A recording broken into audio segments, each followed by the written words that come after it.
Assalamualaikum warahmatullahi wabarakatuh. Semoga kalian tetap dalam keadaan sehat dan tetap semangat ya.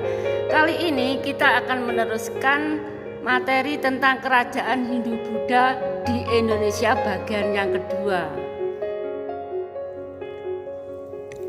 Kerajaan Hindu-Buddha di Indonesia bagian kedua meliputi 1. Kerajaan Medang, 2. Kerajaan Kediri, 3. Kerajaan Singosari, dan yang terakhir Kerajaan Majapahit.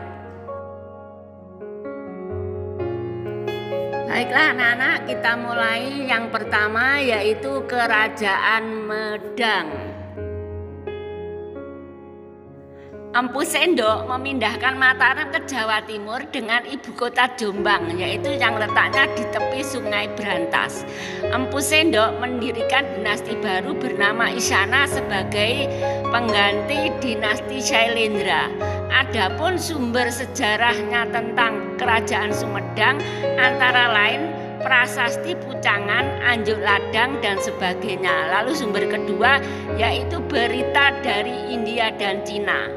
Pendiri sekaligus raja pertama Kerajaan Medang adalah Empu Sendok dengan bergelar Sri Maharaja Rakaihino Sri Isana Wikrama Dharma Tunggadewa tahun 929 sampai dengan 948 Masehi.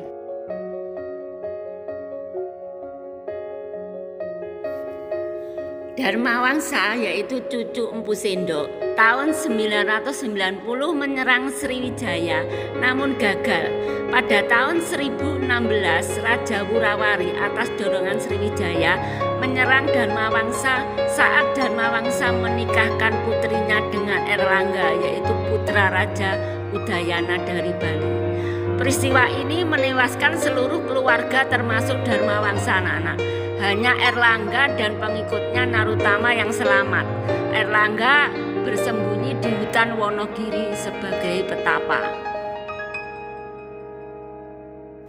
Tahun 1019 Erlangga dinobatkan menjadi raja oleh para pendeta Buddha. Erlangga memindahkan ibu kota Medang dari Daha ke Kahuripan.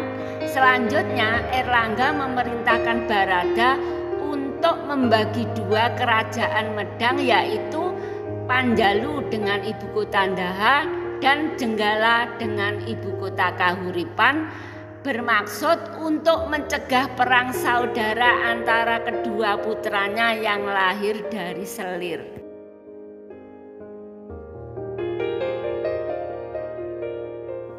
Hasil kerja Erlangga selama di Medang yaitu Erlangga memperbaiki pelabuhan Hujung Galuh yang banyak disinggahi pedagang dari India, Burma, Kamboja, dan Campa.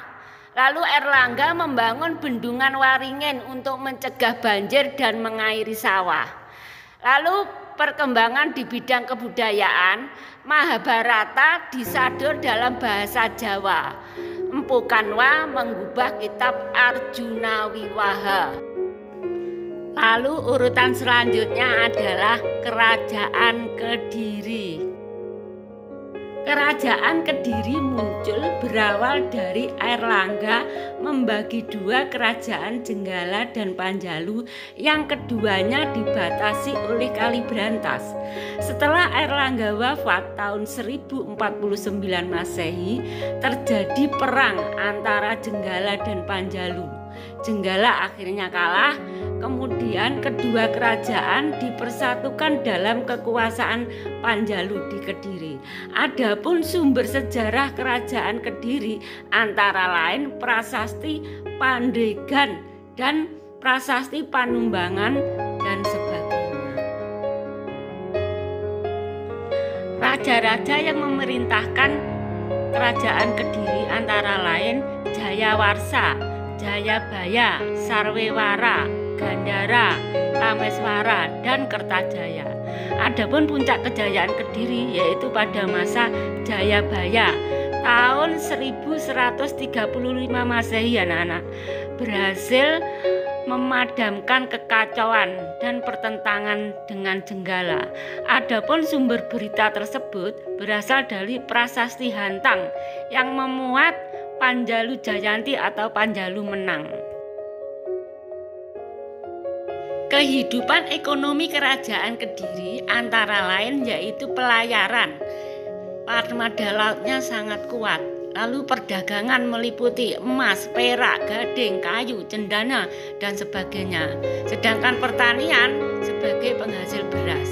Adapun seni sastra antara lain ditulisnya kitab Bharatayuddha, kitab Krisnayana, kitab Semaradhana, dan kitab Lubdaka.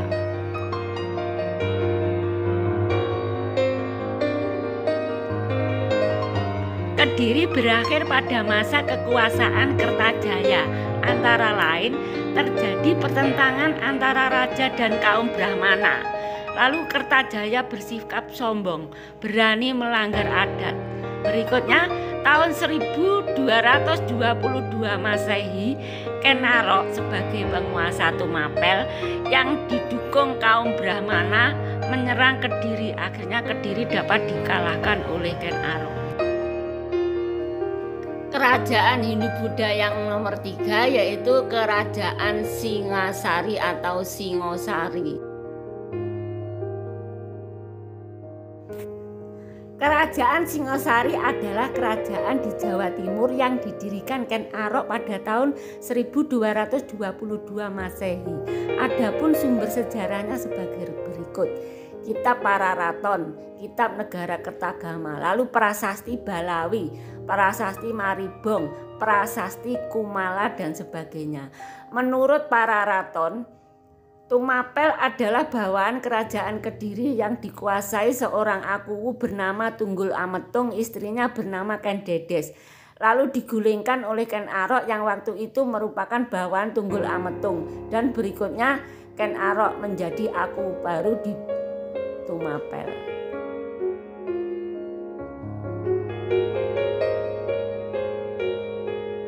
Atas dukungan Brahmana, Ken Arok perang melawan Kediri di desa Ganter. Kediri berhasil dikalahkan, lalu Ken Arok mendirikan kerajaan Singasari bergelar Sri Ranggah Rajasa Sang Amurwabhumi.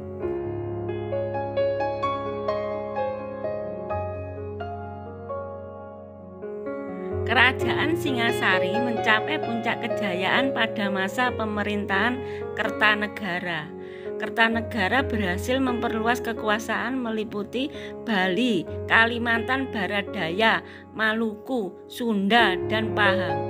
Tahun 1275 Masehi, Raja Kertanegara mengirimkan tentaranya ke Melayu atau istilahnya ekspedisi Pamalayu.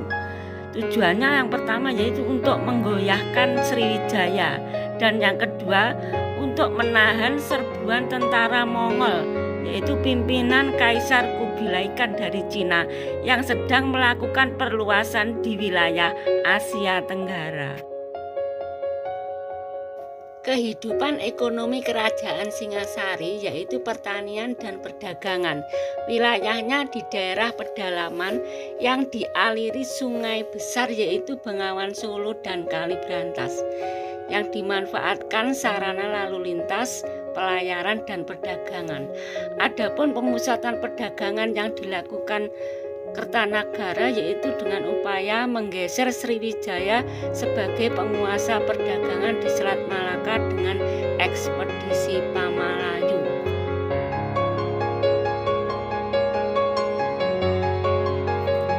Berakhirnya Kerajaan Singasari. Beberapa kali utusan Kaisar Kubilai Khan datang ke Singasari agar Kertanegara mengakui kedaulatan Kubilai Khan di Cina, namun ditolak tegas oleh Kertanegara. Lalu Kubilai Khan mengirim armada Mongol ke Jawa. Sebagai persiapan, Kertanegara mengirim pasukan keluar Jawa. Perang ini tidak jadi karena Kertanegara meninggal tahun 1292 akibat serangan Jayakatwang keturunan Raja Kediri. Lalu urutan yang terakhir yaitu Kerajaan Majapahit. Kerajaan Majapahit berdiri tahun 1293 Masehi, anak-anak. Kerajaan Hindu-Buddha yang terbesar. Sumber sejarahnya antara lain Kitab Pararaton, Kitab Sutasoma, Kitab Negara Kertagama, lalu Prasasti Gunung Buta, Prasasti Kudadu, Prasasti Blambangan, dan Prasasti Langgaran.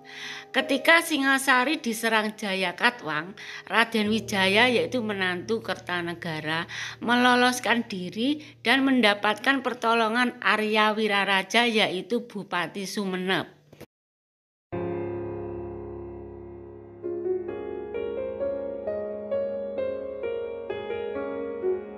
Karena pertolongan Bupati Sumeneplah Raden Wijaya mendapat pengampunan dari Jayakatwang dan diberi tanah di hutan tarik dekat Mojokerto yang kemudian diberi nama Majapahit. Saat Raden Wijaya menyusun kekuatan untuk menyerang balik Jayakatwang, Kubilai Khan mengirim tentara Mongol di Jawa. Dikira Kertanegara masih berkuasa di Singosari. Kedatangan tentara Mongol dimanfaatkan Raden Wijaya untuk bergabung dan menyerang Jayakatwang. Akhirnya Raden Wijaya dan Mongol menang. Setelah berhasil menang melawan Jayakatwang, tentara Mongol berpesta. Ketika tentara Mongol lengah, Raden Wijaya berbalik menyerang Mongol. Pasukan Mongol pun hancur dan sisanya pulang ke negerinya. Kalahnya Jayakatwang dan hancurnya Mongol menghantar Raden Wijaya menjadi penguasa Jawa Timur dan bergelar Kertarajasa Jayawardhana.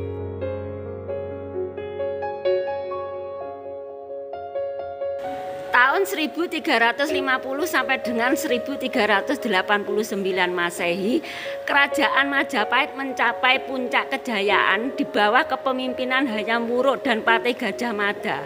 Menurut Kitab Negara Kertagama, kekuasaan Majapahit meliputi Sumatera, Semenanjung Malaya, Kalimantan, Sulawesi, Nusa Tenggara, Maluku, Tumasi atau Singapura. Sebagian kepulauan Filipina juga mempunyai hubungan dengan Champa, Kamboja, Siam, Burma, bagian selatan, Vietnam, dan Tiongkok. Majapahit berkembang menjadi negara agraris karena terletak di pedalaman dekat aliran sungai, hasil utamanya beras. Lalu menjadi negara maritim karena memiliki armada laut yang kuat, mampu mengawasi perairan Nusantara. Juga menjadi negara perdagangan karena tempat yang strategis menuju Maluku sebagai penghasil rempah-rempah. Selain itu juga Majapahit sebagai kota pelabuhan yang penting pada zamannya, antara lain Canggu, Surabaya, Gresik, Sedayu, dan Tuban. Lalu pedagang dari Cina dan India dan juga Siam juga banyak yang berlabuh di pelabuhan Majapahit.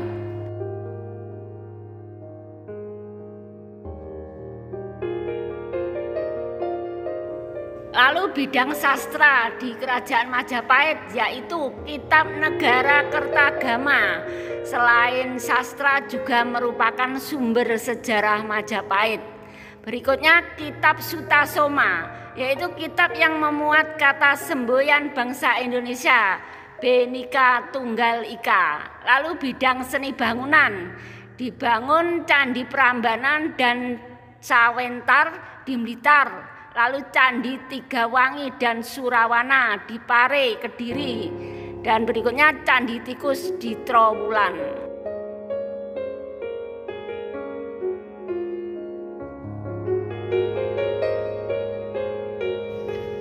Runtuhnya Majapahit. Setelah pemerintahan Hayam Wuruk berakhir, raja yang berkuasa di Majapahit tidak mampu mengembalikan kejayaan Majapahit. Lalu tahun 1401 sampai dengan 1406 terjadi perang Paregreg atau perang saudara yang menyebabkan Majapahit lemah. Berikutnya meluasnya pengaruh Islam dan yang terakhir karena mendapat serangan dari Adipati Patiunus sebagai pimpinan pasukan dari Demak.